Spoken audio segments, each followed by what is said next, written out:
mais uma vez, estamos aqui no nosso último podcast de filosofia e ética. O podcast, professor, falaram que no nosso último podcast tinha muita palavra sexual, conotação erótica. Hoje nós estamos proibidos de falar de sexo, beleza? Mas nós vamos falar de outra coisa que fode a gente. Política! Professor Juliano, tudo bem? Tranquilo? Tudo bem, estamos aí novamente. Juliano Petrossi conosco, professor Gustavo Gava. Tudo sem se gavar hoje, beleza? Sem gavação. Você já percebeu que aqui é assim, né, pessoal? Tema de hoje do nosso podcast, política.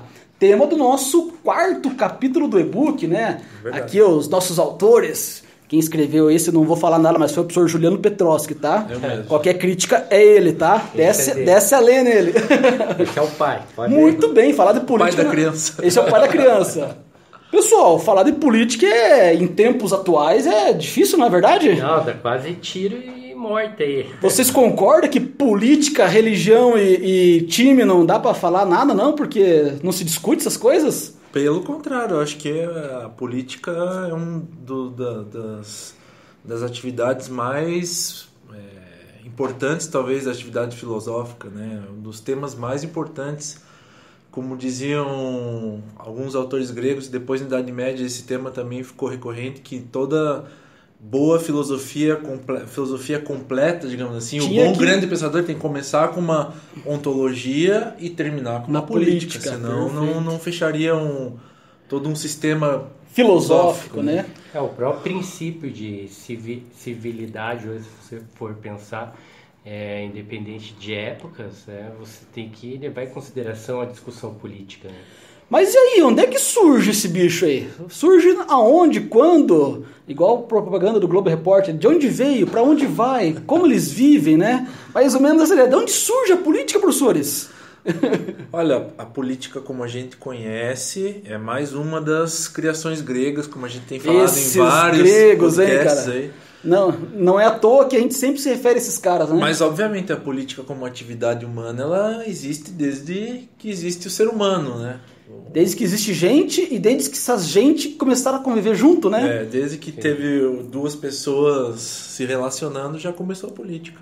Pois é. Acho que quando a gente se reporta sempre aos gregos, se trata de falar de um caráter original deles. Eu até brinquei aqui um pouco antes, né? O Juliano falou assim, nós tinha que ter gravado nossos bastidores aqui, porque a gente falou de tanta coisa aqui que nós acabamos perdendo as palavras, né? Mas eu apontava exatamente na necessidade de que os gregos vão revolucionar o modo de estabelecer essas relações de poder na sociedade. Por isso que é importante remetermos à origem da palavra, a palavra política, vem lá do polis, né? De polis, a cidade, o habitante da cidade, o habitante da polis. Todos aqueles que eram cidadãos, o que precisava ter mesmo? Quais são os critérios para ser cidadão mesmo? Tinha que ser homem. Homem e mulherada, já era, não tinha. Ser livre, sem né? Conceito de civilidade, né? Nascido ateniense, né? Peraí, professor, vamos lá. Ser homem, nascido na Grécia, em território grego, pelo menos, que mais? A gente tá falando tem várias cidades-estado, né? Digamos, né? Em Atenas tem que ter nascido ateniense, né? Se não tivesse nascido, não poderia participar da vida pública. Verdade, ir lá na praça pública, deliberar, discutir. E em algumas cidades-estado também tinha que ter uma certa posse, né? Posse. Não é qualquer ter terreno, que podia, né? Ter propriedade privada. Ser filho de grego também, porque às vezes tinha um monte de estrangeiro que até acabava nascendo na Grécia, mas não era um herdeiro de grego, né? Não tinha filiação. Ou seja, todos esses que cumpriam os pré-requisitos de cidadania, ou seja, era um cidadão grego, podia participar da vida política. Portanto, o político é o habitante da polis. Esse habitante, esse cidadão. Todo político é ladrão, professor Gustavo? Olha, é complicado, hein? Hoje em dia é comum, né? Você já faz essa relação. Você pensa política, político. Então já vem a corrupção, esse cara é ladrão. Tem que mudar isso aí, né? Exato, tem que mudar isso daí.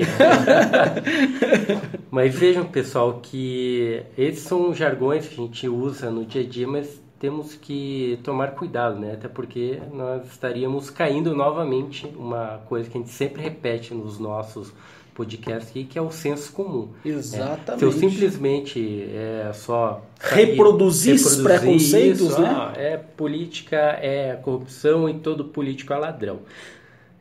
Voltando ainda aqui à Grécia clássica, né, a política é a vida do homem e da mulher. No caso aqui que nós vimos que a mulher ela não era ainda aceita, mas fazendo essa referência aos dias atuais, é o homem e a mulher e as suas relações no dia a dia. Isso é a política. Né? Então, ou seja, do momento todos nós somos políticos, todos nós fazemos política. Exato. Ou seja, quando a gente começa a dizer que todo político é ladrão, se nós fazemos política, a conclusão é que eu também sou ladrão. Se todo político é corrupto, eu também sou um político, então sou corrupto. Por isso que temos que purificar essa linguagem. O problema né? De generalizar. Né? Generalização apressada. O professor Gustavo gosta muito disso aí, da área dele. Aquela história já bem conhecida do julgamento de Sócrates, né? Que ele foi sentenciado à morte no final e os amigos dele lá nos últimos dias de Sócrates questionaram ele, mas por que você não foge? Não tem ninguém vigiando, vaza daqui, né? Aí ele falou simplesmente, eu como cidadão ateniense nunca trabalhei para mudar as leis de Atenas acerca dessa pena de morte esdrúxula, não vai ser hoje que eu vou me corromper, né? Exatamente, que não foi o caso do Aristóteles, porque o Aristóteles fugiu, né? É verdade. Mas o Sócrates não fugiu, então essa coisa da vida política, né? Da gente poder mudar as coisas, né? Quando a gente... E ser político, agora que veio à mente, que ser político é estar em equilíbrio na própria cidade, né? Então, como que você leva a sua vida na cidade? Então, puxando o Aristóteles aqui ainda na discussão, tinha uma discussão que ele fazia para que a pessoa tivesse uma boa prática política através do equilíbrio na cidade, era exatamente se afastar do homem acrático, né? Então, o que é o acrático? Que vem lá da crasia, vou explicar essa palavra aqui começou com vocês. Os palavrões aqui, começou com os palavrões. Que é aquele que coloca em risco, né, a sua própria vida, a sua própria ação no mundo, né? Então, tudo isso tem uma questão moral ali, como que eu me porto no dia a dia, como que eu me porto na cidade. Então, por exemplo, eu posso pegar um garrafão de vinho, de 5 comecei litros. A gostar desse podcast, cara. Sexta-feira, depois de sexo no nosso terceiro podcast, agora falar de vinho, isso fica legal, hein? O Platão falava que o vinho é um instrumento pedagógico. Aí, viu só todo mundo ouvindo o podcast com uma taça de vinho na mão, hein? Pode ser sangue de boi, não tem problema. Então, por exemplo, eu posso pegar um garrafão de 5 litros de vinho e eu sei que se eu tomar muito, eu vou me embriagar em excesso, né? Não que se embriagar seja uma coisa ruim, eu posso ter lá o meu pilexinho de leve. Cachaceiro! Se entregando aqui, né? Cachaceiro! Mas se eu pegar... Quando é que é o próximo mesmo? Quando é que é o próximo? Se eu pegar os 5 litros de vinho e tomar os 5 litros de vinho, eu vou estar me autocorrompendo, eu vou estar colocando em risco a minha própria vida. Isso é a acrasia. Então, aquele que coloca em risco. E para... o bom homem, que é aquele que segue a prática política do dia a dia, ele tem que se afastar da acrasia, ele não pode ser um homem acrático. Muito bem. Toma só uma taça de vinho que tá bom. Toma uma taça. A minha taça é de 1 litro. Impossível beber um só.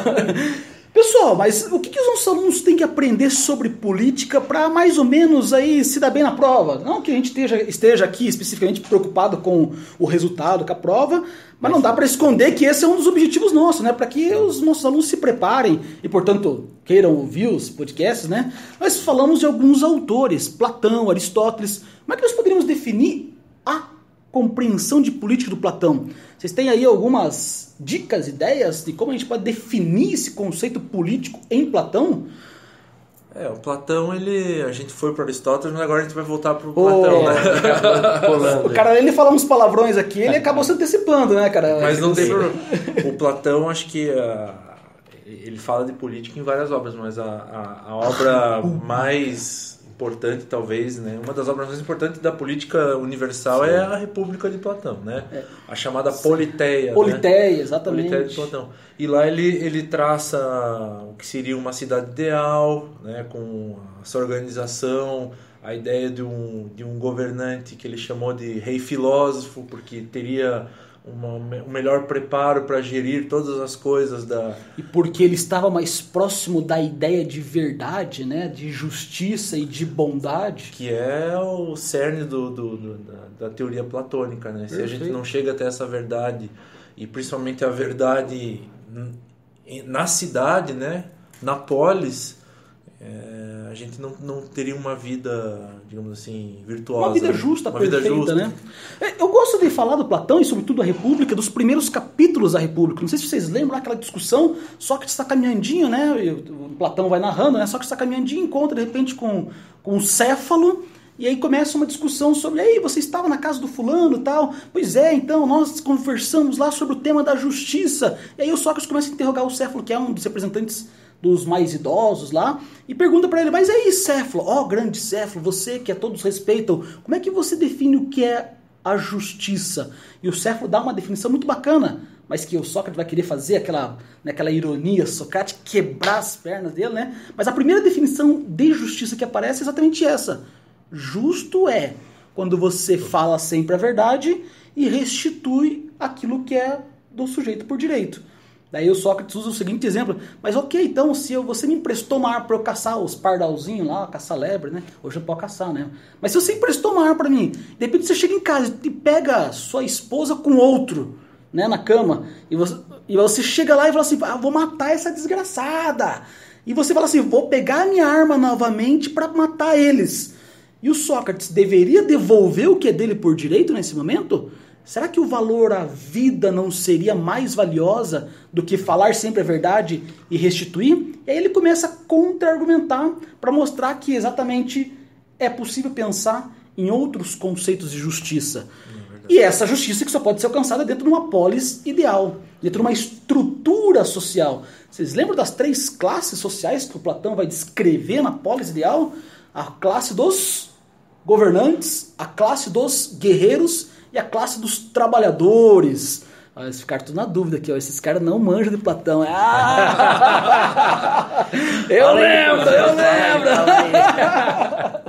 Na verdade, eu gosto de falar disso porque está no meu livro, né? Introdução à Filosofia Antiga, Teoria Política de Platão, né? Mas para mostrar que ele tira esse modelo de uma cidade ideal da concepção que ele tem de homem. Qual é a concepção? O homem, enquanto ideia, é perfeito, é único. Quando ele passa a habitar esse mundo material, sensível, ele se divide em 3 partes. A alma dele se divide, a famosa tripartição da alma do Platão. Alma racional, alma das paixões e alma das necessidades físicas. Ora, se nós somos tripartite, estamos dividindo em 3 partes, nada mais justo então que dividir a sociedade em 3 partes. Para que cada um, de acordo com a sua própria alma, possa cumprir com a sua função na sociedade. Daí que você tem, então, 3 classes sociais. Para aqueles dotados pela natureza de uma alma racional, governante filósofo. É aquele que vai liderar o grupo. Para aquele dotado de uma alma das paixões, guerreiro, guardião. Para aquele dominado pelas almas das necessidades físicas, vai trabalhar. E assim vai trabalhar para sustentar as suas necessidades físicas. E ele sustenta as necessidades físicas de toda a polis. Aprovado em Platão. Aê, muito bem. Agora vamos para o Aristóteles, que Aristóteles quem manja não sou eu. Gustavo Gal, fala para nós aí, você que já começou apontando aí, qual é a principal característica do Aristóteles para pensarmos então a política? Ele já diz, né? Nós somos um animal político. Sim, animal político. E aí, onde é que desemboca essa ideia? Então, como eu comecei a fala ali anteriormente, acabei dando aquele pulo, e agora até vou enrolar um pouquinho aqui. Porque o cara tá enrolando vocês, galera. Vai acabar o tempo. Vai acabar. Vai acabar. Não perca em breve parte 2.